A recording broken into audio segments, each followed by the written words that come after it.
हलीमा की बेटी शैमा और गांव के बच्चे मोहम्मद इब्ने अब्दुल्ला को हाथ पकड़कर जंगल में ले गए। सारे बच्चे बकरियां चरा रहे।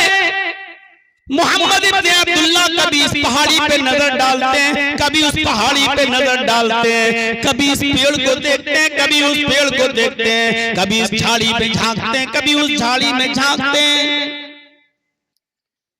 अचानक एक इंसानी शक्ल में फरिश्ता आया, इंसानी शक्ल में। वो उसी जंगल में आता है और मोहम्मद इब्ने अब्दुल्ला के पास आकर बैठ जाता है। उम्र या तो 4 साल या 6 साल। मोहम्मद इब्ने अब्दुल्ला के पास आकर बैठ गया और उस फरिश्ते ने जो इंसानी शक्ल में आया था कहा, बेटे तुम्हारा नाम क्या है? तुम्हारा नाम क्या है? आपने जवाब दिया मोहम्मद। उस फरिश्ते ने आपका हाथ पकड़ा, उठाया, गोद में लिया और लेकर चलने लगा। हलीमा की बेटी भी देख रही है, उस मोहल्ले के बच्चे भी देख रहे हैं कि ये कौन आदमी है जो मोहम्मद को लेकर कहां जा रहा है।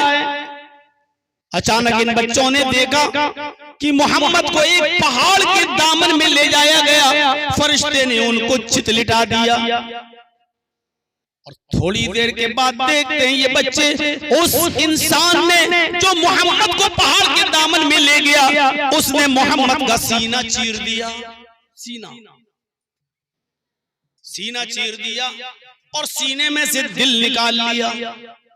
बच्चे डर के मारे भाग गए, एक एक करके हम सबको कत्ल कर दिया जाएगा। ये बच्चे सब बकरियां छोड़ के मारे डर के भाग गए। उधर मोहम्मद इब्ने अब्दुल्ला का सीना चाक कर दिया गया, दिल निकाल लिया गया। दिल में एक खास किस्म का लोथड़ा होता है जो हर इंसान के दिल में होता है, बुग़्ज़, दुश्मनी, हसद, कीना, नफरत, उसी लोथड़े में होता है नहीं। ये आदमी हमसे आगे क्यों बढ़ रहा है, इसको हम कैसे डाउन करें, इसको कैसे गिराएं, इसको कैसे बर्बाद करें। ये जो नफरतें होती हैं, जो हसद, कीना, बुग़्ज़, ये दिल के उसी लोथड़े में होता है। दिल निकाला और दिल के उस टुकड़े से, दिल से उस लोथड़े को नोच दिया, उस लोथड़े को खींचा, उस लोथड़े को बाहर फेंक दिया। फिर उस दिल को ज़मज़म के पानी से धोया। उस दिल को जो निकाला था सीना चाक करके, उस दिल को ज़मज़म के पानी से धोया और धोने के बाद फिर सीने में रख दिया दिल को और हाथ फेर दिया। आप चलने लगे, उड़ गए। इधर ये बच्चे मारे डर के सीधे भागे, हलीमा के घर पहुंचे। इब्नुल क़य्यिम अल-जौज़ी ज़ादुल मआद में लिखते हैं, हलीमा उस वक्त रोटी पका रही थी, चूल्हे पर बैठी हुई थी। ये बच्चे गए, जल्दबाजी में दरवाजा खोल दिया, दरवाजा खुल गया। माँ ने दरवाजा खुलने की आवाज सुनी, हलीमा ने पीछे मुड़ के देखा, शैमा, मोहल्ले के बच्चे दिखाई दे रहे हैं। हलीमा कहती है, बच्चों इतने घबराए हुए क्यों, कैसे आना हुआ, बकरियां तुमने कहां छोड़ दी हैं और तुम हमारे सामने खड़े हो। शैमा दिखाई दे रही है, मोहल्ले के बच्चे दिखाई दे रहे हैं, मोहम्मद गायब है, मोहम्मद कहां है? उस बच्चे को कहां छोड़ दिया? मोहम्मद नहीं दिखाई दे रहे, मोहम्मद कहां है? और इन बच्चों की जबान से एक ही जुमला निकला, क़ुतिला मोहम्मद, माँ मोहम्मद कत्ल कर दिए गए, माँ मोहम्मद मार डाले गए, माँ जंगल के अंदर मोहम्मद का मर्डर कर दिया गया। हलीमा ने ये सुना, उसके पैरों के नीचे से जमीन सरक गई, उठी और भागने लगती है। ज़ादुल मआद के अरबी अल्फाज ये हैं, आजिलतन दिरहा, इतनी जल्दी भागी कि उजलत में, जल्दबाजी में अपने सर की ओढ़ना भी भूल गई। यानी बगैर दुपट्टे के भागी, बगैर चप्पल के भागी, सीधे जंगल में जाती है। मोहम्मद कत्ल कर दिए गए, मोहम्मद की लाश को कोई खा न जाए, कोई जंगली जानवर उसको नोच न ले, भागती है लाश को अपने कब्जे में करने के लिए, ताकि मैं उसको उसके घर वालों तक तो पहुंचाऊं। मैं हलीमा, मैं आमिना को क्या जवाब दूंगी, अब्दुल मुत्तलिब को क्या जवाब दूंगी। भागती है जंगल की तरफ।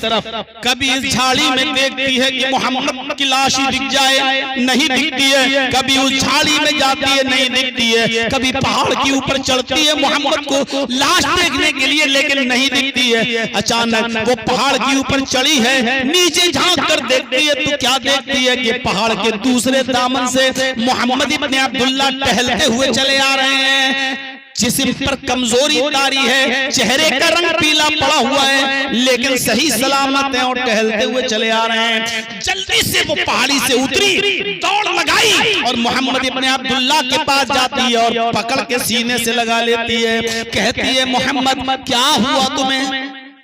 ये क्या सुन रही हूं मैं, क्या हुआ तुम्हें? कहा, मां मुझे नहीं मालूम, मैं सिर्फ इतना जानता हूं कि एक आदमी आया, उसने मुझसे नाम पूछा, मैंने नाम बताया मोहम्मद, वो मुझे पकड़कर इस पहाड़ के दामन में लाया, उसने मुझे लिटाया, मेरा सीना चाक कर दिया, उसने दिल निकाला और दिल से लोथड़ा निकाल कर फेंक दिया, दिल को जमजम के पानी से धोया और उसके बाद में दिल को मेरे सीने पर रखकर हाथ फेर दिया। माँ, इसके अलावा मुझे कुछ नहीं मालूम। बेटा, उसने तुम्हारा दिल चीर दिया? हाँ, उस जमाने में मेडिकल साइंस ने इतनी तरक्की नहीं की थी, तेरा दिल सीना चीर दिया गया और तू जिंदा है। पेट फाड़ दिया गया और तू जिंदा है। दिल निकाला, क्या तुमने देखा?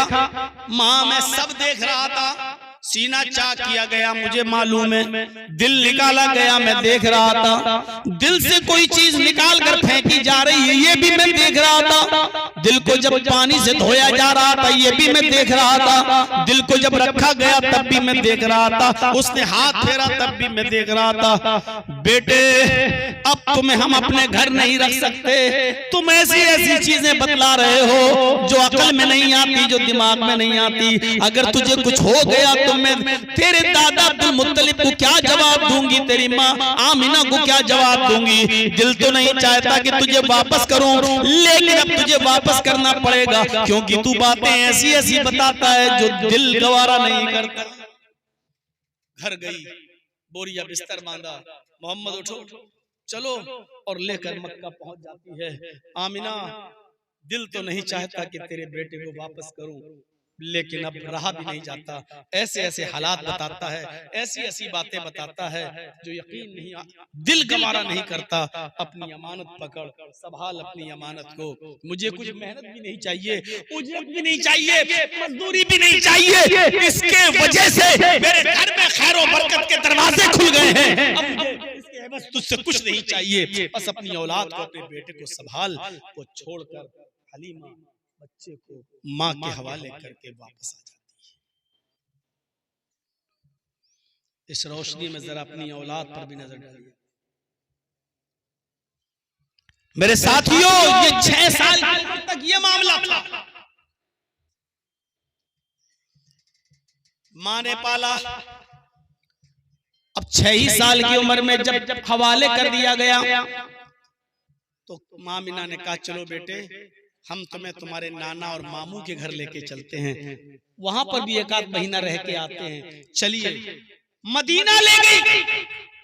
मोहम्मद रसूलुल्लाह के नाना मामू, इनका ननियाल यसरफ जो मदीना का पुराना नाम था, वहां इनका ननियाल था। आमिना अपने बेटे को लेकर वहां पहुंची। 1 महीना रही मैके में। 1 महीने के बाद जब लौट कर मक्के की तरफ आ रही है और मोहम्मद को अपने साथ लेकर आ रही है, तो लौटते वक्त वो मकाम अबवा पर पहुंची। मकाम अबवा, जब मकाम अबवा पर पहुंची, जहां मोहम्मद रसूलुल्लाह के बाप अब्दुल्ला दफन है, उनकी कब्र है वहां। मकाम अबवा पर पहुंचती आमिना अपने शौहर की कब्र को देखने के लिए, जियारत करने के लिए, तो अपने बेटे मोहम्मद को भी लेके जाती है। और कहती है बेटे तुम बार बार पूछते हो कि मेरे अब्बू कहाँ हैं, मेरे अब्बू कहाँ हैं, सबके पास अब्बू हैं, मेरे अब्बू कहाँ हैं। आओ मैं तुम्हें बताऊं तुम्हारे अब्बू कहाँ हैं। 6 साल के बच्चे को जब मकाम में अब्बा पर ले जाती है और वहां अपने शौहर की कब्र, अपने हस्बैंड की कब्र देखती है और अपने बेटे को दिखाती है कि बेटे ये है तुम्हारे बाप की कब्र, इस कब्र के अंदर तुम्हारे बाप हैं, इस कब्र के अंदर तुम्हारे बाप दफन हैं। 6 साल का बच्चा इतना तो जानता ही है। 6 साल के उस बच्चे ने, मोहम्मद ने अपने बाप की कब्र देखी तो आंखों में आंसू आ गए, आंखों में आंसू आ गए और अपने बाप की कब्र को देखता चला गया। इधर आमिना का हाल इतना बुरा कि अपने शौहर की जुदाई को बर्दाश्त नहीं कर सकी और कब्र को देखकर उसको गशी आने लगी, उसको चक्कर आने लगे। अचानक वो धड़ाम से जमीन पर गिरती है। अपने माँ के जमीन पर गिरने की आवाज को जब मोहम्मद इब्ने अब्दुल्ला ने सुना तो पीछे मुड़ के देखा। जब पीछे मुड़ के देखा तो क्या देखा कि मेरी माँ की भी रूह निकल चुकी है। बाप की कब्र मौजूद, पीछे पलट के देखा तो माँ की भी रूह निकल गई, माँ भी इंतकाल कर गई, माँ भी इस दुनिया से चल बसी। बाप की कब्र को देखकर रोते हुए आपने जब अपनी माँ का चेहरा देखा तो माँ भी मोहम्मद को अकेले छोड़कर चल बसी इस दुनिया से। मोहम्मद के बाप अब्दुल्लाह के पास एक लौंडी थी जिसका नाम था उम्मे ऐमन। वो अब्दुल्लाह के इंतकाल के बाद उम्मे ऐमन आमिना के पास रहती थी और जहां भी आमिना जाती थी उम्मे ऐमन साथ में जाती थी। इस वक्त मदीने से लौटते वक्त मकाम अब्बा पर आमिना के साथ ये उम्मे ऐमन भी मौजूद थी। उम्मे ऐमन ने मोहम्मद को संभाला और उनको लेकर वो वापस मक्के आई और उनको उनके दादा के हवाले कर दिया, अब्दुल मुत्तलिब के। किस्मत देखिए, जब आप 2 साल और बड़े हुए, 8 साल की उम्र हुई तो दादा भी इस दुनिया से छोड़कर चला गया और मोहम्मद इब्ने अब्दुल्लाह 8 साल की उम्र में यतीम नहीं दुर्रे यतीम हो गए। बाप पैदा होते ही बाप को नहीं देखा, 6 साल की उम्र हुई तो माँ भी छोड़ के चली गई और 8 साल की उम्र हुई तो दादा ने भी खैराबाद कह दिया। 8 साल के बाद चाचा ने पाला, अबू तालिब ने, और परवरिश करते रहे। जब आपकी उम्र 12 साल हो गई तो आपको फिक्र हुई कि मेरा चचा अपने भी बच्चों को पालता है और मुझे भी पालता है, खिलाता पिलाता है। अपने चचा की बिजनेस में मुझे भी इनकी मदद करनी चाहिए। बड़ा दिलचस्प मंजर मेरे भाइयों। एक बार ये 12 साल का बच्चा मोहम्मद अपने चचा से कहता, चचा कहाँ जा रहे हो? फरमाया मुल्क शाम जा रहा हूँ। बेटे मैं बिजनेस करता हूँ, कपड़े का कारोबार करता हूँ, अपना माल शाम में बेचता हूँ, शाम का माल लाता हूँ, मक्के में बेचता हूँ। तुम खेलो कूदो रहो खाओ पियो, मैं जा रहा हूँ। नहीं चचा, मुझे भी ये काम सीखना है। आप अब बुढ़ापे की दहलीज पर पहुंच चुके हैं, मुझे भी इस काम को सिखा दीजिए ताकि मैं भी आपकी मदद करूं, मैं भी कुछ मेहनत करूं, मजदूरी करूं। आप कब तक हमें खिलाएंगे पिलाएंगे? हम भी आपके इस काम में आपकी मदद करना चाहते हैं। आप मुल्क शाम जा रहे हैं तो मुझे भी ले चलिए, मुझे भी अपना हुनर सिखलाइए, मुझे भी बिजनेस करना सिखलाइए। चचा ने जब ये सुना कि बेटे की भतीजे की तमन्ना है मुल्क शाम जाने की तो कहा, बेटे मुझे कोई एतराज नहीं, चलना चाहते हो तो चलो।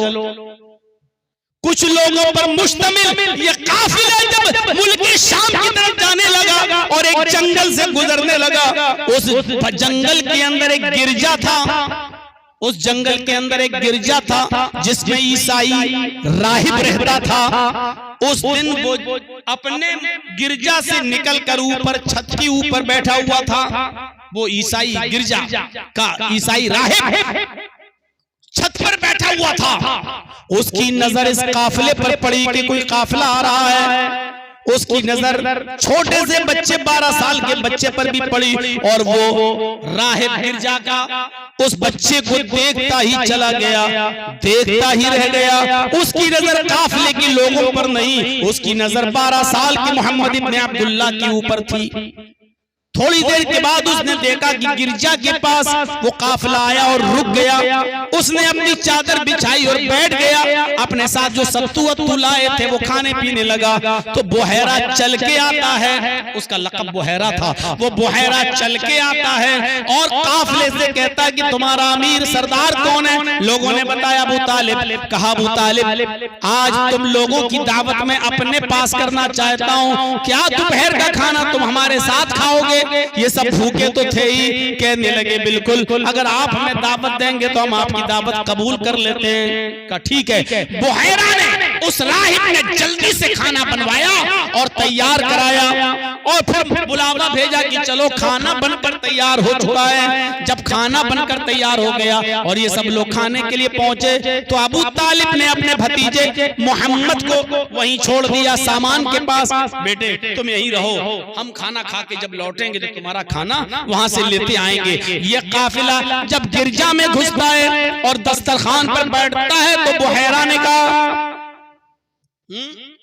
तुम लोग खाना खाने आ गए हो, बच्चे को छोड़ दिया है, बच्चा कहाँ है? अबू तालिब ने कहा वो हमारे सामान के पास बैठा हुआ है, निगरानी कर रहा है, हम खाना खाने के बाद उस बच्चे का भी खाना ले जाएंगे। बुहैरा ने कहा अबू तालिब, ये दावत तो उसी बच्चे की वजह से मैंने की है और तुमने उसी को वहां बिठा दिया।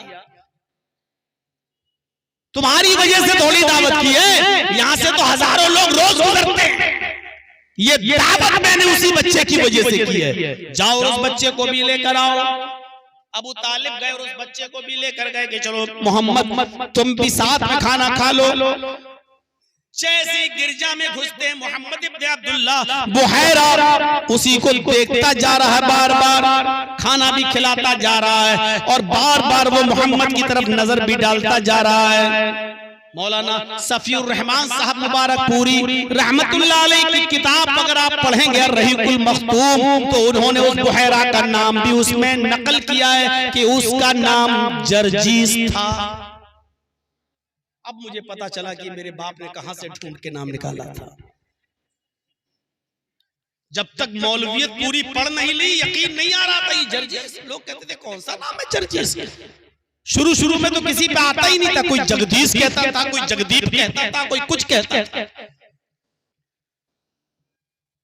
शेख सफीउर रहमान साहब मुबारकपुरी रहमतुल्लाह अलैह की किताब बहुत मुहक्काना जो आलमी राब्ता आलम इस्लामी के मुकाबले में अव्वल नंबर पे आई, पहली पोजीशन, उसमें लिखा उस बुहैरा का नाम जर्जीस था। उस बुहैरा ने बार बार मोहम्मद को देखा और खाना न खिलाने के बाद सारे काफिले के लोगों से कहा कि तुम लोग बाहर जाओ, आया अबू तालिब तुम यहाँ रुक जाओ, तुमसे कुछ गुफ्तगू करनी है। अबू तालिब कहते हैं कि पता नहीं क्या मुझसे गुफ्तगू करेंगे, खाना सबको खिलाया, गुफ्तगू सिर्फ मुझसे अकेले। सारे लोग बाहर चले गए। उस बुहैरा ने कहा अबू तालिब सही बताओगे जो मैं तुमसे पूछूं? कहा बिल्कुल बताइए। इतना बता दो कि ये बच्चा किसका है। अबू तालिब ने मोहम्मद को देखा और मुस्कुराते हुए कहा इसमें पूछने की क्या बात है, ये तो मेरा बेटा है। भाई किसी का बाप इंतकाल कर जाए तो चचा ही फिर बाप के दर्जे में होता है, और इसलिए भी कि मेरे भतीजे को इस बात का एहसास ना हो क्या मुझे कोई बेटा कहने वाला नहीं है, उसके सामने कहा ये तो मेरा बेटा है। बुहैरा कहता है अबू तालिब अब तुम झूठ बोल रहे हो। बुहैरा ने कहा अबू तालिब अब तुम झूठ बोल रहे हो। अबू तालिब ने कहा बेटा मेरा है, तुम कौन होते हो कहने वाले कि मैं झूठ बोल रहा हूं, तुम कैसे कह सकते हो? कहा ठीक है अब इस बच्चे को लेकर जाओ। अबू तालिब ने मोहम्मद की उंगली पकड़ी और कहा चलो बेटे। जैसी हाथ पकड़ा और दरवाजे तक लेके गए, बुहैरा कहता अबू तालिब अगर मैं झूठ नहीं बोल रहा हूं तो सच ये है कि ये बच्चा तुम्हारा नहीं है, और सच ये है कि इस बच्चे का बाप इस दुनिया में मौजूद नहीं है। और इससे भी बड़ा सच यह है कि इस बच्चे के पैदा होने से 2 महीने पहले ही इसका बाप इस दुनिया से जा चुका है, गुजर चुका है। अगर ये मैं झूठ बोल रहा हूं तो मेरी तरफ पलट के मत देखना, और अगर सच हो तो मेरी आंखों में आंखें डाल कर देख लेना। ये सच्चाई सुनकर अबू तालिब दंग रह गए और आंखों में आंखें डाली। बुहैरा करीब आए भागते हुए, बुहैरा ये तुम्हें कैसे मालूम? ये तुम्हें कैसे मालूम? मैं तो इस बच्चे के सामने कभी नहीं कहता हूं कि तुम मेरे बेटे नहीं हो, मैं इसको बेटा कहता हूं। इसको तकलीफ ना हो इसलिए मैंने इसको बेटा बनाया, बताया। तुम कैसे जानते हो? कहा मैं इससे भी बड़ी बात जानता हूं। कहा क्या? अबू तालिब मेरी बात मान लो। कहा बोलो क्या कहना चाहते हो? कहा इस बच्चे को यहां से मुल्क शाम के अंदर मत ले जाओ, यहीं से वापस कर दो मक्के में जहां से तुम आ रहे हो। कहा क्यों? कहा मुल्क शाम में सब यहूदी हैं। जिस तरह मैंने इस बच्चे को पहचान लिया, अगर उन यहूदियों ने भी इस बच्चे को इसकी खूबियों से पहचान लिया तो इसको कत्ल कर डालेंगे, इसको मार डालेंगे। अबू तालिब ने कहा कि ये बात खुल के बताओ, क्यों, क्या देखा? बुहैरा मोहम्मद के पास आकर बैठ गया और हाथ पकड़कर चूमने लगा मोहम्मद का, 12 साल के बच्चे का, और कहा अबू तालिब हाजा सैयदुल आलमीन, हाजा रहमतुल लिल आलमीन, ये सैयदुल आलमीन है। अल्लाह इनको रहमतुल लिल आलमीन बनाकर भेजेगा, अल्लाह इनको पैगंबर बनाकर भेजेगा। मेरी किताबों में आखिरी नबी की जो पेशीन गोइयां हैं, भविष्यवाणियां हैं, वो सब इस बच्चे के अंदर पाई जा रही हैं। आए अबू तालिब, मैं गिरजा के ऊपर छत पर बैठा हुआ था जब आपका काफिला आ रहा था, मैंने देखा कि ये पेड़, ये पौधे, ये पहाड़, ये पत्थर सब इस बच्चे के सामने झुके जा रहे हैं, सब डालियां इसके सामने झुकी जा रही हैं, और ये सारी चीजें उसी के सामने झुकती हैं जिसको अल्लाह पैगंबर बनाता है, जिसको अल्लाह नबी बनाता है। मैंने तो पहचान लिया है, अगर मुल्क शाम के यहूदी पहचान गए तो इस बच्चे को कत्ल कर डालेंगे, इस बच्चे को मार डालेंगे। आप इस बच्चे को फौरन यहीं से वापस मक्के में पहुंचवा दो। 12 साल की उम्र में बुहैरा की ये गवाही, ये बचपन था।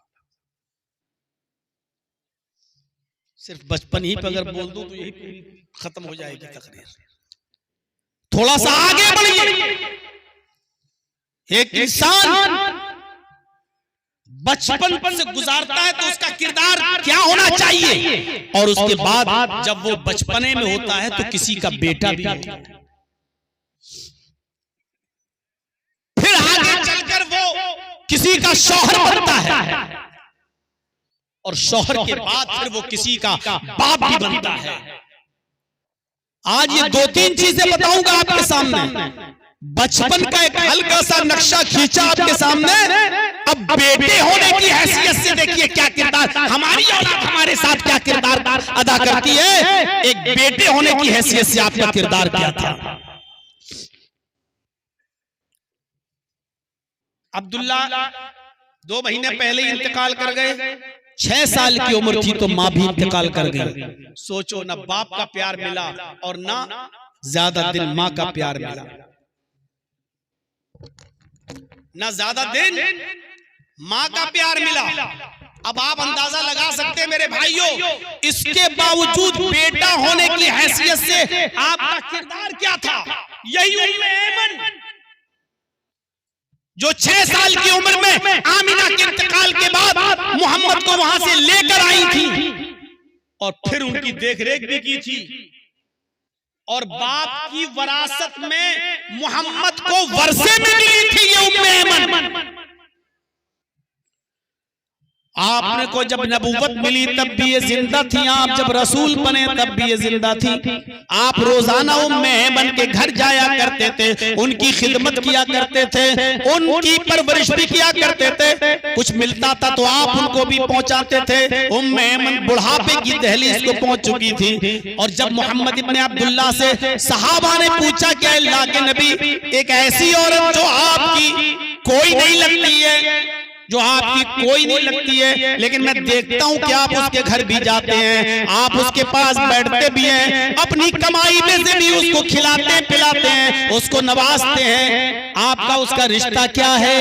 तो अल्लाह के नबी ने जो जवाब दिया वो सुनन नसई के अल्फाज में ये है कि तुम इस उम्मे ऐमन के बारे में जानना चाहते हो कि मेरा उससे रिश्ता क्या है, तो सुनो, हिया उम्मी बादा उम्मी, मेरी माँ के बाद अगर कोई माँ है तो उम्मे ऐमन मेरी माँ है।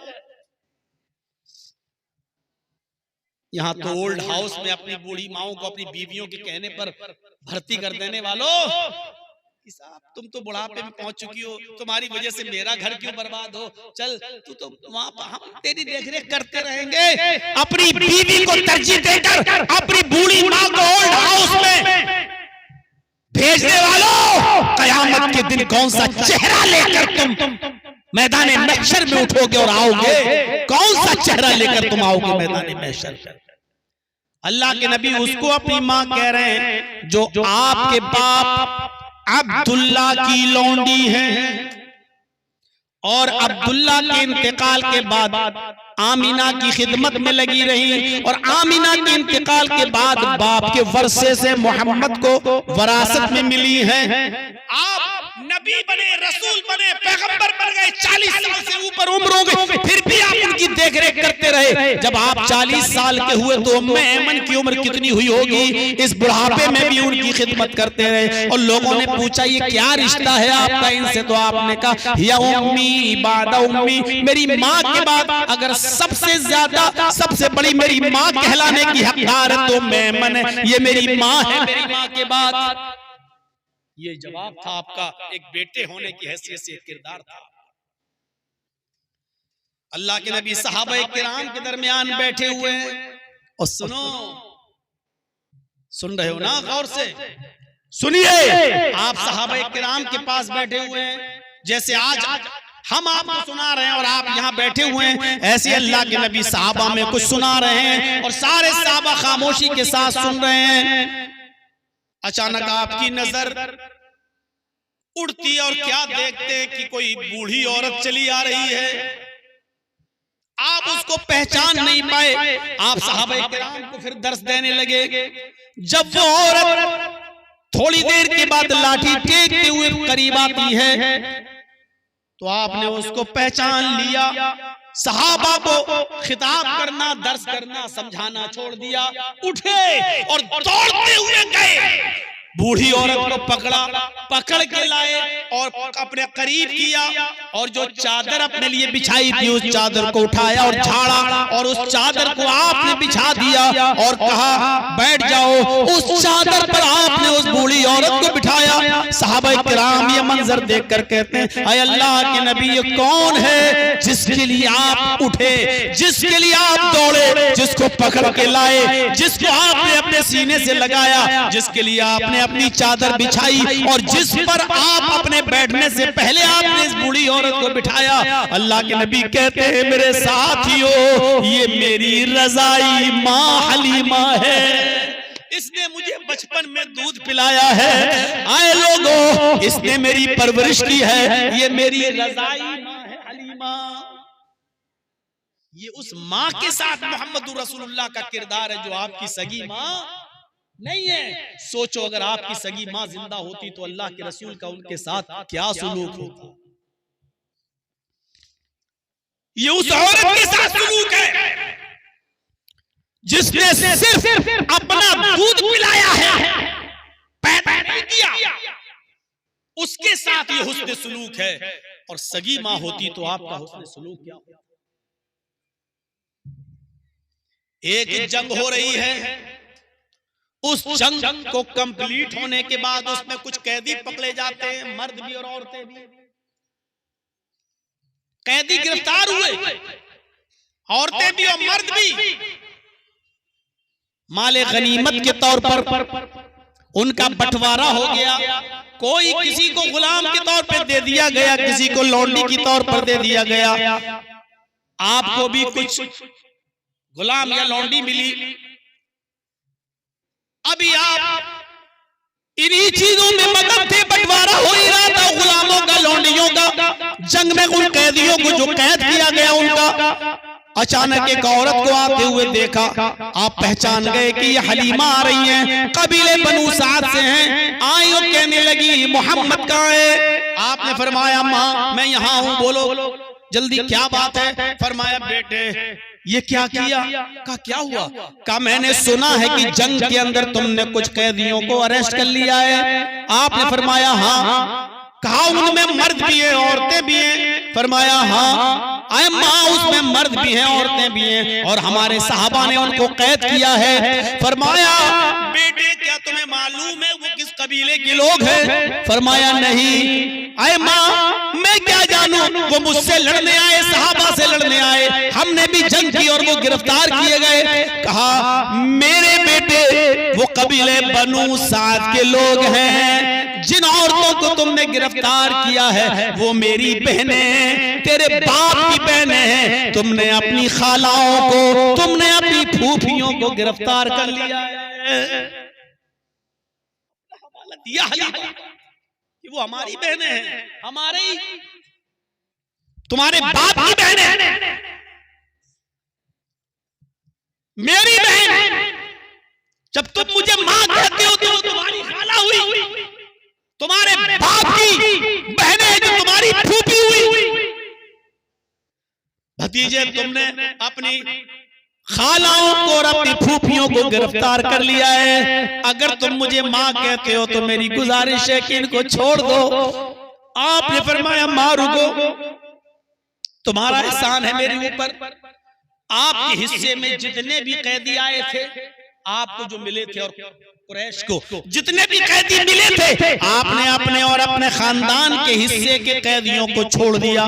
माँ ये मेरे हिस्से के, मैंने इनको छोड़ दिया, अभी थोड़ा सा रुक जाओ। जोहर की नमाज का वक्त हुआ, आपने नमाज के बाद साहबा से कहा मैंने उस खानदान में दूध पिया है, ये मेरी माँ है जिसने मुझे अपनी पिस्तान का दूध पिलाया है। हमारे पास जो कैदी हैं वो इनकी बहनें हैं, मेरी खालाएं हैं, मेरी फूफियां हैं। मैंने अपने हिस्से के कैदी तो छोड़ दिए। मेरे साथियों मेरा मशवरा है कि तुम्हारे हिस्से में जो आए तुम भी इनको छोड़ दो। मैं तुम्हें जबरदस्ती नहीं कहूंगा, हाँ अगर तुम्हारा दिल करे और मेरी बात मानना गवारा हो तो तुम भी छोड़ दो। इस खानदान के मेरे ऊपर बहुत एहसान है, एहसान का बदला मैं एहसान से चुकाना चाहता हूँ। सारे सहाबा उठे और उन्होंने भी अपने अपने हिस्से के कैदियों को छोड़ दिया। ये उस औरत की बात मान रहे हैं जो आपकी सगी मां नहीं है, उस औरत की बात आप मान रहे हैं जो आपकी सगी मां नहीं है, जिसने आपको सिर्फ दूध पिलाया है, पैदा नहीं किया। सोचो अगर आपकी वो सगी मां होती तो आप उसका कितना कहना मानते और कितनी फरमाबरदारी करते। एक बेटा होने की हैसियत से ये किरदार। सुपौल वालों लेटेस्ट तकरीर है, पूरी जिंदगी में ये तकरीर आज तक इस अंदाज की नहीं जो आज मैंने आपके सामने इस अंदाज से हमने रख दी है।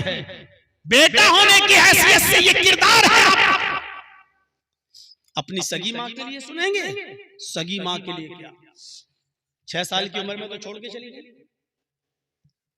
40 साल के बाद आप नबी बन गए, रसूल हुए, पैगंबर हुए। एक दिन अपनी मां की कब्र पे पहुंच गए। सोचिए 6 साल के बाद अब नबी और रसूल बन गए, कितने लंबा अरसा। नबी और रसूल बनने के बाद भी अपनी मां को भूले नहीं, कब्र पे पहुंच गए। मुस्लिम शरीफ पढ़िए, किताबुल जनाइज देखिए, ज़ारन नबी सल्लल्लाहु अलैहि वसल्लम क़ब्र उम्मिही, अल्लाह के रसूल ने अपने मां की कब्र की ज़ियारत की। वबका वअबका मन हौलहु, इस मंजर को देखिए। आप अपने माँ की कब्र पर जब पहुंचे तो अपने माँ की कब्र को देखकर रोने लगे। और हदीस के अल्फाज देखो, इतना रोए, इतना रोए, इतना रोए माँ की कब्र पर कि माँ की कब्र पर रोते हुए ऐसा रोए कि आपको जिन सहाबा ने रोते हुए देखा तो वो भी रो पड़े, उनकी आंखों में भी आंसू आ गए। फबका वअबका मन हौलहु, आपके इर्द गिर्द जितने सहाबा थे वो सब रो पड़े, उनकी आंखों में भी आंसू आ गए। आंसुओं के कतरे जमीन पर गिर गए। और उसके बाद देखिए मंजर,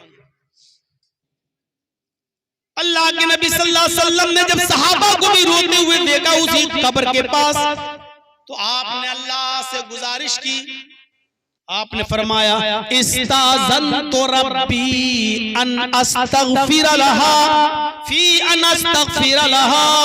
अल्लाह के नबी फरमाते हैं कि मैंने अपने रब से इजाजत मांगी, इस्ताज़नतु रब्बी फी अन अस्तगफिर लहा, मैंने अपने रब से इजाजत मांगी, आय अल्लाह मुझे इस बात की इजाजत दे कि मैं अपने माँ की कब्र पर खड़ा हूँ और अपने माँ के लिए मग़फ़िरत की दुआ करूँ, अपने माँ की बख्शिश की दुआ करूँ, अपने माँ के लिए रहमो करम की दुआ करूँ। आय अल्लाह तू मुझे इस बात की इजाजत दे दे कि मैं अपने माँ के लिए मग़फ़िरत की दुआ कर सकूँ। अल्लाह के नबी कहते जब मैंने अल्लाह से अपने माँ की मग़फ़िरत की दुआ की इजाजत मांगी, फलम यूज़ली, तो अल्लाह की तरफ से मुझे मेरी माँ की मग़फ़िरत की दुआ करने की इजाजत मुझे नहीं मिली। रसूल को भी इख्तियार नहीं है, कह रहे अल्लाह मुझे इजाजत दे कि मैं अपने माँ के लिए दुआ करूं कि अल्लाह इसको बख्श दे, अल्लाह इसको जन्नत दे, अल्लाह मेरी माँ, इजाजत नहीं मिली, मग़फ़िरत की दुआ नहीं कर सकते। क्यों? क्योंकि हालत कुफ्र में मरी, और मैं किसी को भी कुफ्र और शिर्क की हालत में मरने वाले को बख्श नहीं सकता, बख्शिश नहीं है उसकी, चाहे वो रसूल की ही मां क्यों न हो, चाहे वो रसूल का चचा अबू तालिब ही क्यों न हो। और जो दुआ करेगा, अल्लाह ने कहा है मोहम्मद अपने चचा के लिए भी अगर 70 मरतबा भी दुआ करोगे तब भी मैं तुम्हारी दुआ को कबूल नहीं करूंगा बगैर कलमे के। कब्र चूमने और चाटने वालों के लिए दुआएं करना, चादरें चढ़ाने वालों के लिए दुआएं करना, शबे बारात के दिन पुख्ता कब्रों पे जाके अगर बत्तियां और लालटेनें जलाकर उनके लिए दुआएं करने वालों, सोचो मोहम्मद रसूलुल्लाह को अपनी माँ की कब्र पर मग़फ़िरत की दुआ करने की इजाजत है, तुम उनसे भी ज्यादा बढ़ गए हो, तुम्हारी दुआ कबूल होगी। सोचिए जब अल्लाह ने मोहम्मद रसूलुल्लाह को अपने माँ की कब्र पर मग़फ़िरत की दुआ करने की इजाजत नहीं मिली, तो अल्लाह के नबी ने कहा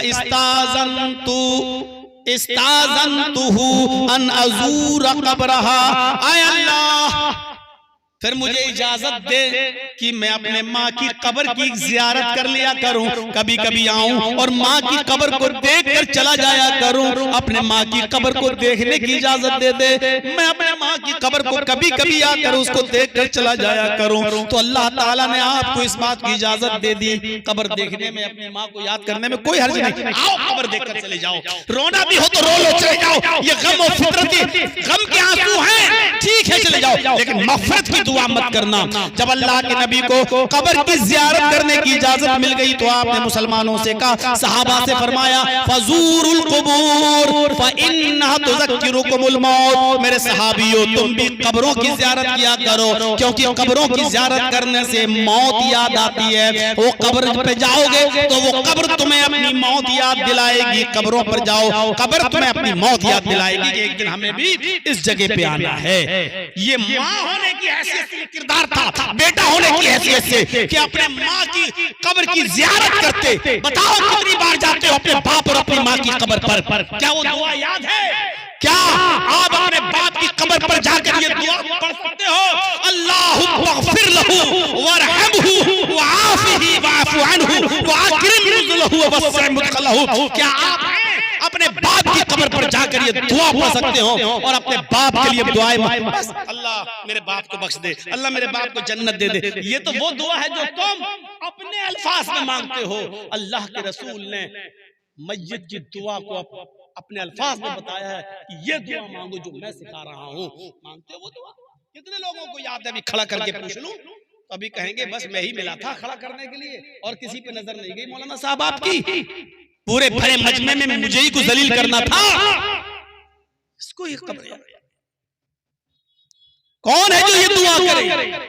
अपने बाप की कब्र पर जाइए और दुआ किया कीजिए, अल्लाहुम्मा इन काना मुहसिनन फज़िद फी हसनाती, अल्लाह अगर मेरा बाप नेक था तो उसकी नेकियों में इजाफा फरमा, व इन काना मुसीअन फतजावज़ अन सय्यातिही, अल्लाह अगर मेरा बाप बुरा था, मेरी माँ बुरी थी, मेरा भाई बुरा था, मेरी बहन बुरी थी, तो अल्लाह तो उसकी खताओं को माफ फरमा दे, उसको दरगुजर फरमा दे। है ये दुआएं याद आपको? 25 सालों से तकरीरें कर रहा हूं, खड़ा करके पूछो तो अभी नमाज भी याद नहीं होगी सही से, जनाजे की दुआ भी सही से याद नहीं होगी। ये है 25 साल की तकरीरों का रिजल्ट। ये अपने माँ के लिए दुआ कर रहे हैं, इजाजत नहीं मिली क्योंकि हालत कुफ्र और शिर्क में। अब मत पूछना मौलाना साहब मेरा बाप चादर चढ़ाता था, बेटा बेटी मांगता था, कब्र पे जाता था, ये करता था, वो करता था, उसके सामने झुकता था, बाप मर गया, क्या मैं अपने बाप के लिए दुआएं मग़फ़िरत कर सकता हूं? अब मत पूछना, जो मैंने हदीस पढ़ दी उसी में जवाब मौजूद है, उसी में जवाब मौजूद है। ये उस नबी की ज़बान से निकल रहा। पूछने वाले ने पूछा, अल्लाह के रसूल मेरी माँ भी जिंदा है, मेरा बाप भी जिंदा है, हुस्न सुलूक का सबसे ज्यादा मुस्तहिक कौन है? माँ के साथ ज्यादा अच्छा सुलूक करूं या बाप के साथ? आपने कहा तेरी माँ। पूछने वाले ने फिर पूछा, अल्लाह के नबी उसके बाद? आपने कहा तेरी माँ। कहा अल्लाह के नबी उसके बाद? आपने कहा तेरी माँ। कहा अल्लाह के रसूल उसके बाद? आपने फरमाया तेरा बाप। यानी बाप से 3 गुना ज्यादा हुस्न सुलूक की मुस्तहिक तेरी माँ है, जिसने तुझे 9 महीने अपने पेट में रखा, अपने पेट में पाला, चलती रही, फिरती रही, करवट लेती तेरा ख्याल रखती, सोती तो तेरा ख्याल रखती, उड़ती तो तेरा ख्याल रखती, तकलीफ के साथ तुझे उसने जना, इसलिए बाप से 3 गुना ज्यादा माँ हुस्न सुलूक की मुस्तहिक है। ये वो हस्ती बतला रही है जिसको माँ की खिदमत करने का ज्यादा मौका नहीं मिला। ये वो हस्ती हमें दर्श दे रही है कि माँ के साथ बाप से 3 गुना ज्यादा हुस्न सुलूक से पेश आओ। ये बेटे होने की हैसियत से। आप बाप भी तो होंगे, शादी के बाद बाप बनता है ना आदमी। बेटियां भी होंगी, बेटे भी होंगे, किसी की बेटियां होंगी, किसी का बेटा होगा, किसी के पास दोनों होंगे। अब बाप होने की हैसियत से नबी का किरदार देखिए, बाप होने की हैसियत से, बेटा होने की हैसियत से आपने माँ के साथ ये किया, और बाप होने की हैसियत से औलाद के साथ क्या किया? हम अपनी औलाद के साथ क्या करते हैं? अल्लाह के नबी सल्लल्लाहु अलैहि वसल्लम की शादी के बाद खदीजा से 6 बच्चे पैदा हुए। सबसे पहले जो बेटा पैदा हुआ आपका, उसका नाम था कासिम, और उसी जिहत से अल्लाह के नबी को कहा जाता था अबुल कासिम। कासिम का इंतकाल हो गया, मक्के में पैदा हुए, कासिम का इंतकाल हो गया। कासिम की कब्र के पास अल्लाह के नबी की आंखों में आंसू आ गए, उनको दफनाया गया तो आप रो रहे थे। उसके बाद आपकी 4 बेटियां पैदा हुई, ज़ैनब, रुकैया, उम्मे कुलसूम और फातिमा। और फातिमा के बाद फिर एक बेटा पैदा हुआ जिसका नाम था अब्दुल्ला। ये बेटा भी मक्के में पैदा हुआ, और छोटेपन में, बचपन में इस बच्चे का भी इंतकाल हो गया। जब अब्दुल्ला का इंतकाल हुआ तो काफिरों ने बहुत कचौके लगाए, चिढ़ाया और चिढ़ाते हुए कहा लोगों खुश हो जाओ, मोहम्मद का दूसरा बेटा भी मर गया, अब मोहम्मद का कोई बेटा नहीं रहा। मोहम्मद के मरने के बाद मोहम्मद का दीन भी मर जाएगा, मोहम्मद का दीन भी मिट जाएगा, मोहम्मद के मरने के बाद मोहम्मद का नामो निशान भी खत्म हो जाएगा। इसलिए कि बाप का नाम बेटा रोशन करता है, और बेटा रहा ही नहीं तो मोहम्मद का नाम कौन रोशन करेगा? इससे आपको बहुत तकलीफ हुई, लेकिन अपने बेटे की खबर पर आप गए और आपकी आंखों में आंसू आ गए। ये तो मक्के की जिंदगी रही। मेरे भाइयों गौर करो, आप और सुनेंगे तो आप दंग रह जाएंगे। बेटियों में जो आपकी एक बेटी सबसे बड़ी थी, उसका नाम ज़ैनब था। ज़ैनब था, पैदा हुई, बड़ी हुई, उनकी शादी हुई, शादी के बाद उनका हमल भी ठहरा, पेट में बच्चा है। हजरत ज़ैनब प्रेग्नेंट है, पेट में बच्चा है, और उसी वक्त लोग मक्का से मदीना हिजरत कर रहे हैं। बेटी को भी इजाजत मिली, आपकी बेटी ज़ैनब भी मक्के से मदीने की तरफ हिजरत कर रही हैं। एक ऊँटनी पर बैठकर जा रही हैं, ऊँटनी पर सवार हैं और मदीने की तरफ जा रही हैं। एक दुश्मन जिसका नाम हिबार इब्ने अस्वद है, उस हिबार इब्ने अस्वद ने ऊँटनी को तीर मार के ज़ैनब को गिराना चाहा, ताकि ऊँटनी को जख्मी करके ज़ैनब को पकड़ लें और गिरफ्तार कर लें। जब ज़ैनब को हम अरेस्ट कर लेंगे तो अपनी बेटी को छुड़ाने के लिए मोहम्मद जरूर आएंगे, और जब मोहम्मद आएंगे तो हम मोहम्मद को पकड़ लेंगे, इनको अरेस्ट कर लेंगे, गिरफ्तार कर लेंगे, और जो मांगेंगे वो मुझे मिल जाएगा। मांगे ना, ये इरादा था उनका। लिहाजा उन्होंने ऊँटनी को तीर मारा हिबार इब्ने अस्वद ने, लेकिन तीर निशाने से चूक जाता है, निशाना खता कर जाता है, और तीर बजाय ऊँटनी को लगने के हजरत ज़ैनब के पेट में लगता है। हजरत ज़ैनब का पेट फट जाता है, बच्चा जमीन के ऊपर गिर जाता है। सहारा दिया गया, तसल्ली दी गई, और इसी हाल में हजरत ज़ैनब को ऊँट पर सवार करके मदीना लाया गया। जब होश आया और ज़ैनब को पता चला कि मेरे पेट में जो बच्चा था वो गिर गया, हमल साकित हो गया, तो वे सदमे को बर्दाश्त न कर सकी और हजरत ज़ैनब का भी इंतकाल हो जाता है। इसी सदमे को लेकर हजरत ज़ैनब भी इंतकाल कर जाती है। अल्लाह के नबी को पता चलता है कि मेरी बेटी ज़ैनब का इंतकाल हो गया है। आप आए, और जब आपको दफन किया जा रहा था, हजरत ज़ैनब को मिट्टी दी जा रही थी, उस वक्त अल्लाह के नबी की आंखों में आंसू थे, आप रो रहे थे।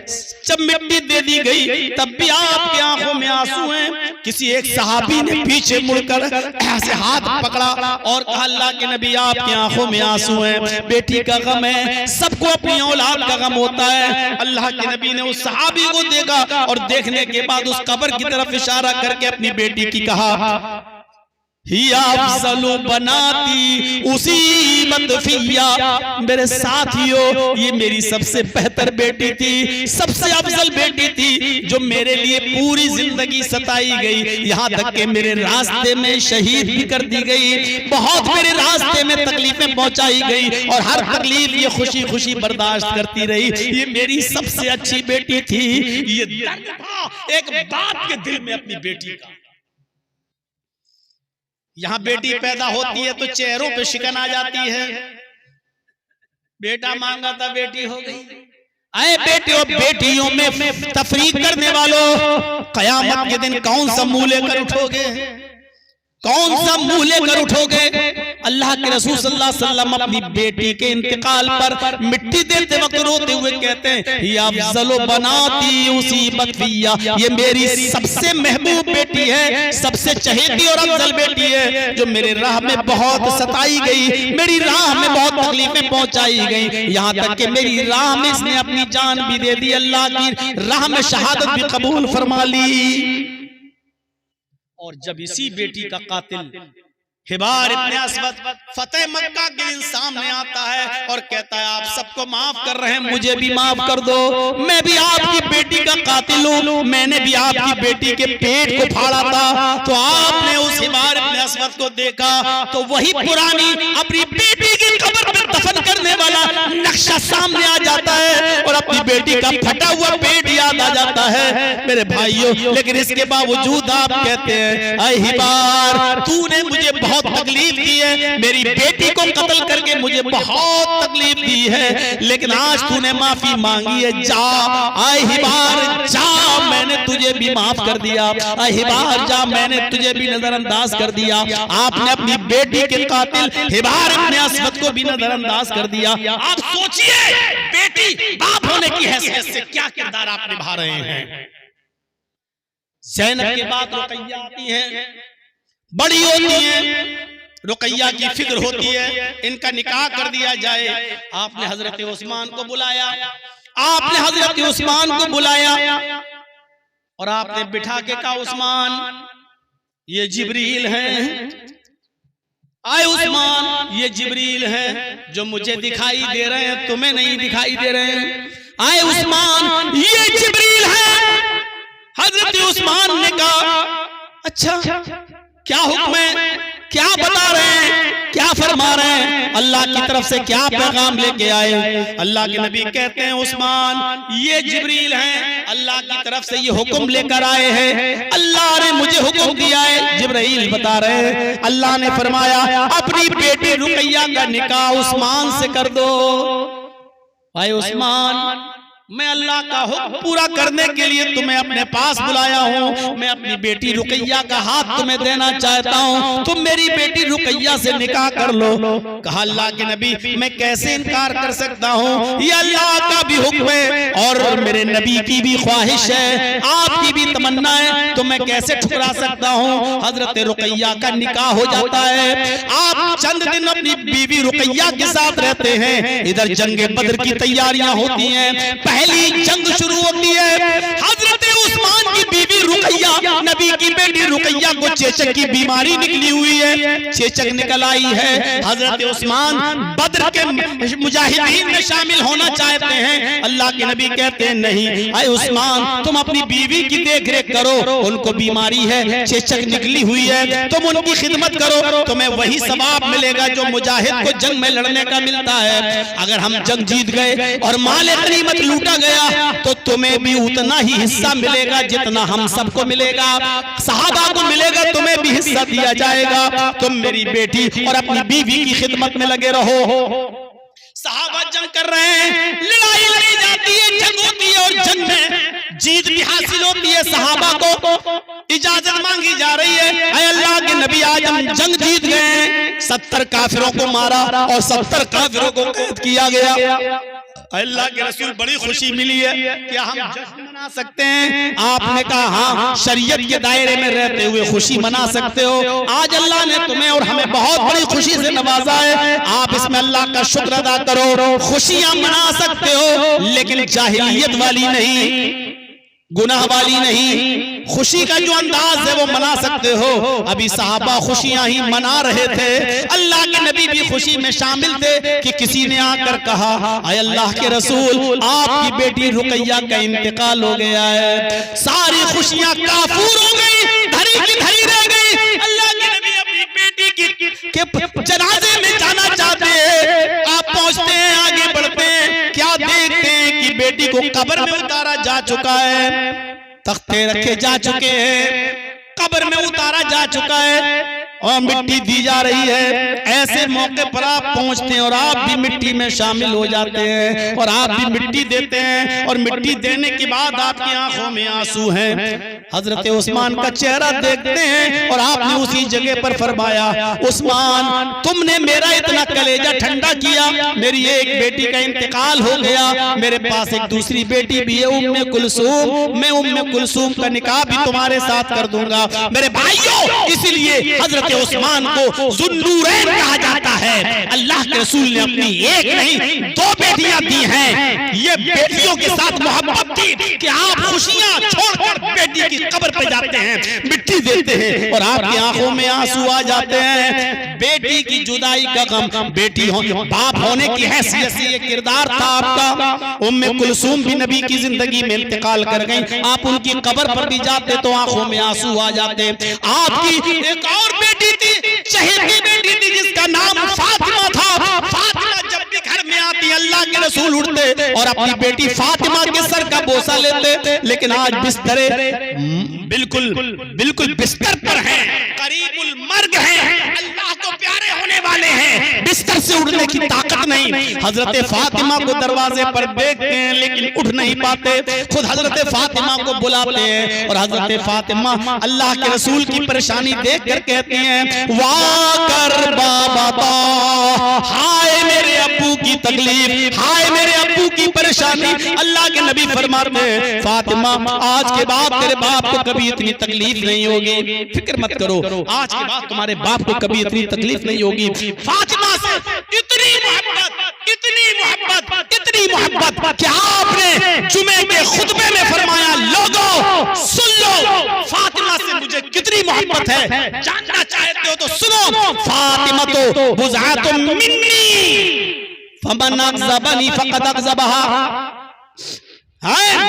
फातिमा मेरे दिल का टुकड़ा है, फातिमा मेरे दिल का टुकड़ा जिसने फातिमा को तकलीफ पहुंचाई, मन अग़ज़बहा फ़क़द अग़ज़बनी, जिसने फातिमा को तकलीफ पहुंचाई, जिसने मेरी बेटी को रुलाया उसने मुझे रुलाया, जिसने मेरी बेटी को दुख दिया उसने मुझे दुख दिया, जिसने मेरी बेटी को रुलाया उसने मुझे रुलाया। जो मेरी बेटी से नफरत करता है वो मुझसे नफरत करता है। ये बाप होने की हैसियत से ये किरदार अल्लाह के नबी जनाब मोहम्मद रसूलुल्लाह निभा रहे हैं। फातिमा के बाद मदीने में जब आए, हिजरत के बाद, तो मारिया किप्तिया से एक और बच्चा पैदा हुआ जिसका नाम था, दो बच्चे तो लड़के कासिम और अब्दुल्ला मक्के में पैदा हुए और मक्के में इंतकाल कर गए। अब तीसरा बेटा आपका मदीने में पैदा हुआ जिसका नाम आपने इब्राहिम रखा। आपको अंदाजा होना चाहिए इस बच्चे से अल्लाह के रसूल को कितनी मोहब्बत थी। जिसने बताया, अरे अल्लाह के रसूल, आज आपके घर में एक बेटा पैदा हुआ है, ये खुशखबरी जब आपने सुनी तो आपने कहा, खुशखबरी सुनाने वाले अबू राफे, मैं तुझे एक गुलाम तोहफे में देता हूं। आपने अबू राफे को इतनी सी खुशी सुनाने के लिए कि मेरे घर में बच्चा पैदा हुआ है, हाँ, गुलाम दे दिया था, जाओ ये तुम्हारी खिदमत करेगा। अंदाजा लगा सकते हो कितनी मोहब्बत रही होगी उस बच्चे से। इब्राहिम को जो औरत दूध पिलाती थी उसका नाम था उम्मे बरदा। अल्लाह के नबी सल्लल्लाहु अलैहि वसल्लम ने उम्मे बरदा को एक बाग का टुकड़ा दिया था, गार्डन, एक बाग का टुकड़ा तोहफे में, सिर्फ इसलिए कि वो मेरे बच्चे इब्राहिम को दूध पिलाती है। इतनी मोहब्बत। लेकिन ये बच्चा भी 18 महीने से ज्यादा जिंदा नहीं रह सका। जब 1.5 साल का हुआ तो उसकी तबीयत खराब, जाकरी के आलम में, और अल्लाह के नबी कहीं मौजूद हैं। खबर आती है मारिया किप्तिया आपको बुला रही हैं, आपका बेटा इब्राहिम बहुत सख्त बीमार है, जल्दी जाइए। आप दौड़ते हुए घर जाते हैं, दरवाजा खुलता है, मारिया किप्तिया हाथ फैलाए हुए और अपने बेटे मोहम्मद इब्राहिम मोहम्मद रसूलुल्लाह के हवाले कर रही हैं, लीजिए। अल्लाह के नबी ने जैसे इब्राहिम को अपनी गोद में लिया, इब्राहिम को अपनी गोद में लिया, तो ऐसे सिसकियां ले रहा था वो बच्चा, ऐसे कर रहा था, आखिरी वक्त था। और जैसे ही मारिया किप्तिया की गोद से वो बच्चा इब्राहिम अल्लाह के नबी के हाथ में आया, उस बच्चे का इंतकाल हो गया, इब्राहिम का इंतकाल हो गया। आपने उस बच्चे को मारिया किप्तिया के बिस्तर पर रख दिया, लिटा दिया। आपकी आंखों में आंसू आ गए और उन्हीं आंसुओं की धारा जो बह रही थी, उसी बहते हुए आंसुओं में आपने उस बच्चे के सीने पर या सर पे हाथ रख के कहा, इन्नल आइन तदमहु वल कल्ब यहज़ुन, इन्नल आइन तदमहु वल कल्ब यहज़ुन वला नक़ूलु इल्ला मा यरज़ा रब्बुना। बेटे, तेरी जुदाई से तेरे बाप की आंखों में आंसू आ गए, बेटे तेरी जुदाई से मेरा दिल गमगीन है, लेकिन अल्लाह की किस्मत पर, अपनी किस्मत पर अल्लाह की तरफ से जो मिली है उस पर मैं राजी हूँ। अपनी जबान से ऐसी बातें नहीं बोलूंगा जिससे मेरा रब नाराज हो जाए, जिससे मेरा परवरदिगार नाराज हो जाए। हाँ, तेरी जुदाई से मुझे तकलीफ जरूर पहुंची है।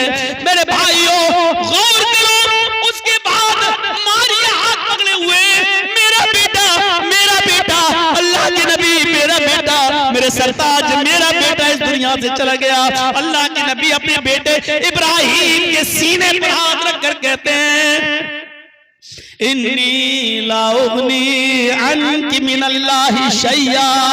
अल्लाह, मैं अल्लाह के फैसले पर मैं राजी हूँ। इन्नी ला उगनी अन्की मिनल्लाहि शैया, मैं कोई काम नहीं आ सकता, यानी मैं अपने बच्चे को जिंदगी नहीं दे सकता। मौत और जिंदगी का मालिक तो अल्लाह है। इस मौके पर तौहीद का सबक भी दे रहे हैं, तौहीद का सबक भी दे रहे हैं कि जिंदगी देना भी अल्लाह के इख्तियार में और जिंदगी छीनना भी अल्लाह के इख्तियार में है। मारिया, मेरे बेटे को अल्लाह ने ले लिया, मैं बेनियाज हूं, मैं कुछ नहीं कर। अल्लाहुम्मा, क्या कहा, इन्नी उगनी मिनल्लाहि शैया, मैं कोई काम नहीं आ सकता, मैं कुछ नहीं कर सकता इसमें, न मैं अपने बेटे को जिंदगी दे सकता हूं न मौत। ये दोनों काम तो अल्लाह के इख्तियार में है, मेरे बस में कुछ नहीं है। ये तौहीद का सबक भी दे रहे हैं। बाप होने की हैसियत से किरदार था, ये तो अपनी औलादें थी, अपनी औलादें, लोग तो अपने बेटे और बेटियों की औलादों से भी मोहब्बत करते हैं, करने वाले।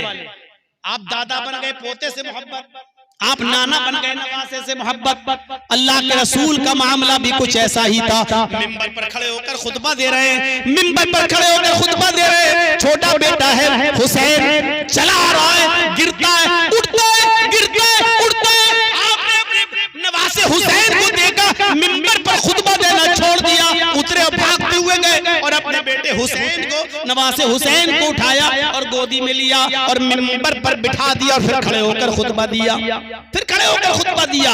ये मोहब्बत थी अपने बेटी के बेटे से।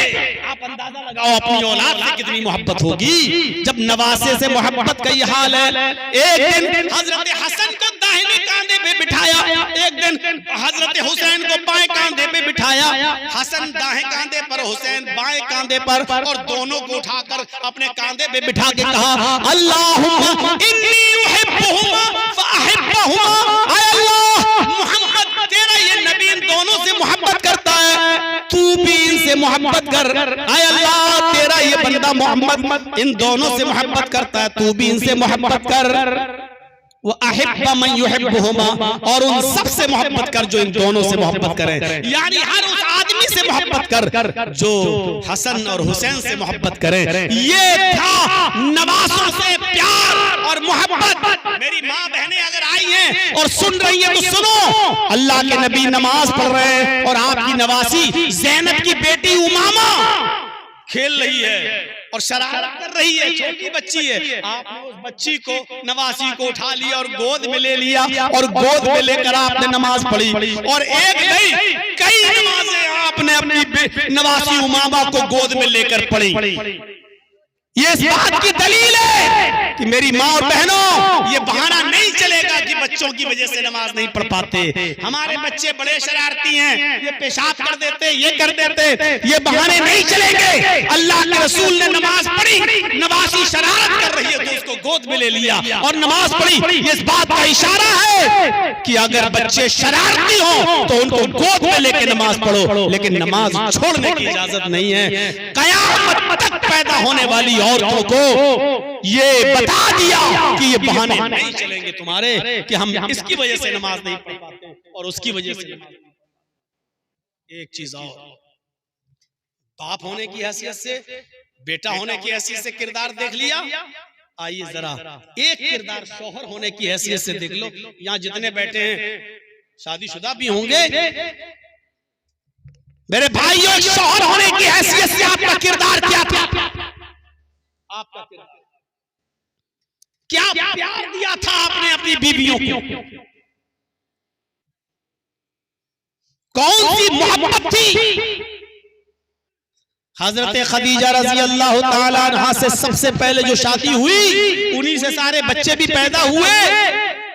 और 66 साल की जब वो हुई, अल्लाह के नबी ने उस वक्त 51 साल के थे तो खदीजा छोड़ के चली गई। खदीजा का इंतकाल हो गया। उसके बाद आपने दूसरी शादियां की और बीवियां आपकी आई। एक दिन कुर्बानी का दिन था, बकरीद का दिन था। ऊंट का गोश्त पककर सामने आया, हजरत आयशा बनाकर लाई।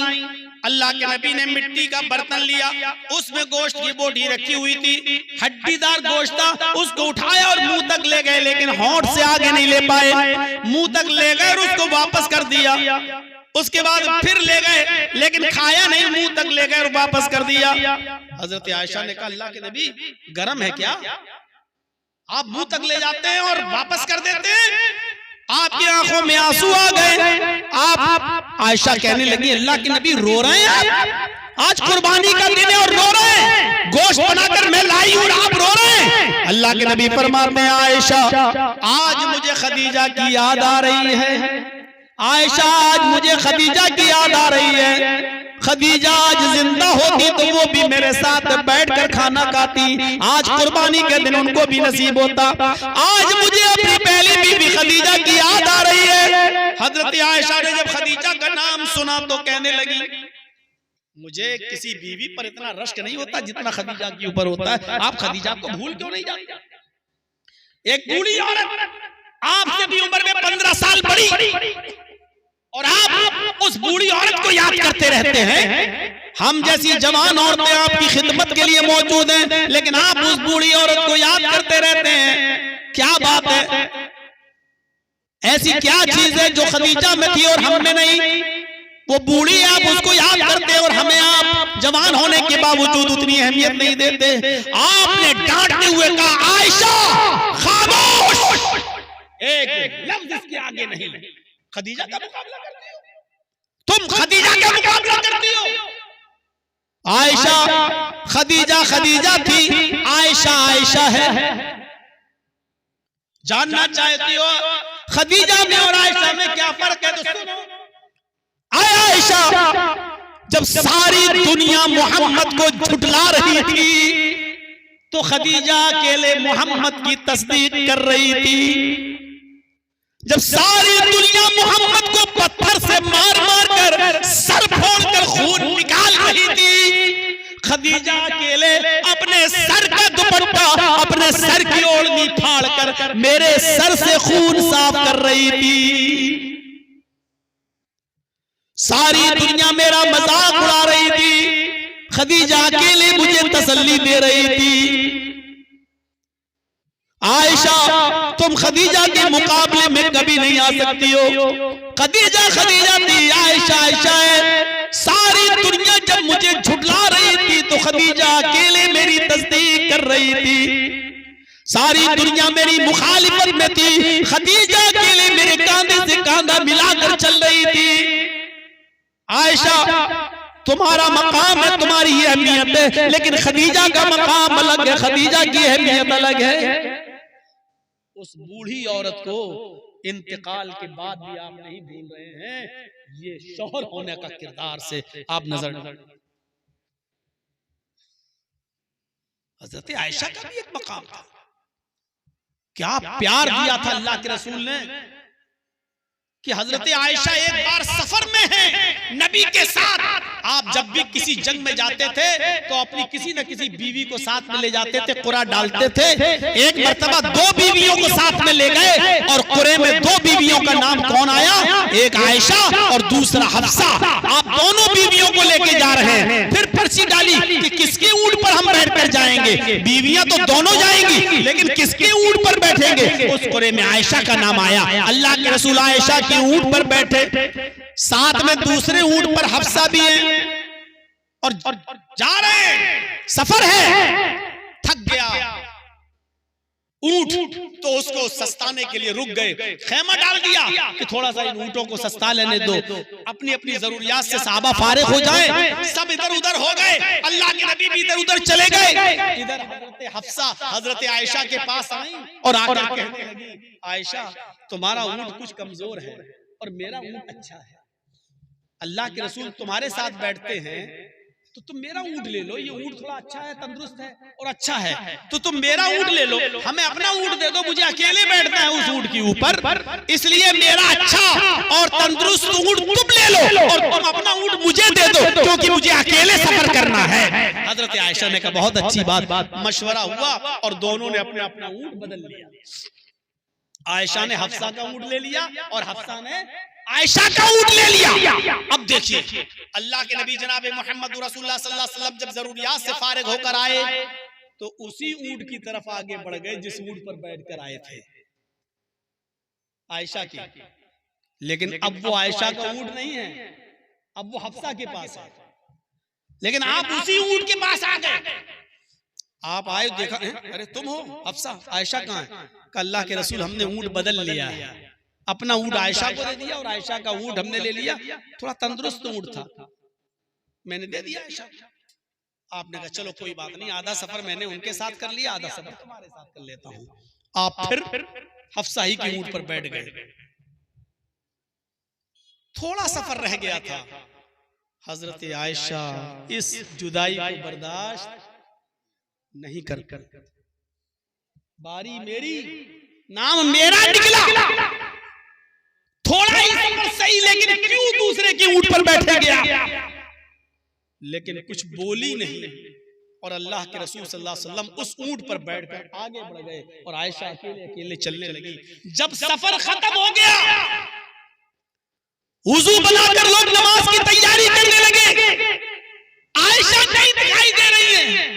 अल्लाह के नबी ने पूछा, आयशा कहाँ है? कहा अभी तो यहीं थी। ढूंढने के लिए लोग निकले। क्या देखते हैं कि आयशा एक बियाबान जंगल में है, खेत में है, और बड़ी बड़ी लंबी घासों के बीच में हजरत आयशा ने अपना पैर दाखिल कर दिया। बुखारी की रिवायत, अल्लाह के नबी की बीवी आयशा अपना पैर उस घास में डाल देती हैं, अपना पैर उस घास में डाल देती हैं और कहती हैं, अल्लाहुम्मा सल्ली अलैया करबन औ हय्यतन तल्लिगुनी हुवा रसूलुका वला अक़ूलु लहू शैया। बुखारी के अल्फाज हैं। हजरत आयशा कहती हैं, आय अल्लाह, मैंने अपना पैर इस घास में डाल दिया, सल्ली अलैया करबन, कोई बिच्छू तू मुझ पर मुसल्लत कर दे, कोई बिच्छू इस घास में भेज दे, औ हय्यतन, कोई सांप इस घास में मेरे ऊपर मुसल्लत कर दे, तल्लिगुनी, जो मुझे काट ले, तल्लिगुनी, जो मुझे डस ले। आय अल्लाह, इस सांप और बिच्छू का डस लेना मुझे मंजूर है, उसके जहर से मर जाना मेरे लिए मंजूर है, लेकिन मोहम्मद की जुदाई मेरे लिए मंजूर नहीं है, उनसे दूर रहना मेरे लिए मंजूर नहीं है। आय अल्लाह, तू आसमान से कोई सांप या बिच्छू मुसल्लत कर दे जो मुझे काट ले, जो मुझे डस ले, हुआ रसूलुका, वो तेरे रसूल है, ला अक़ूलु लहू शैया, मैं उनकी शान में कुछ नहीं कह सकती, मैं उनको कुछ नहीं बोल सकती, मैं दुआ तुझसे कर सकती हूँ। मुझे जहर के असर से, बिच्छू और सांप के काटने के जहर से मर जाना मेरे लिए अच्छा है, लेकिन मोहम्मदुर रसूलुल्लाह की जुदाई मेरे लिए अच्छा नहीं।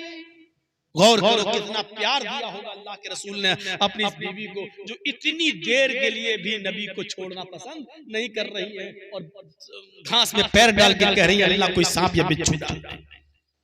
आजकल तो खुश होते हैं अगर बीवी मैके चली जा रहे हैं, चलो कम से कम मुंह तो बंद हो गया है।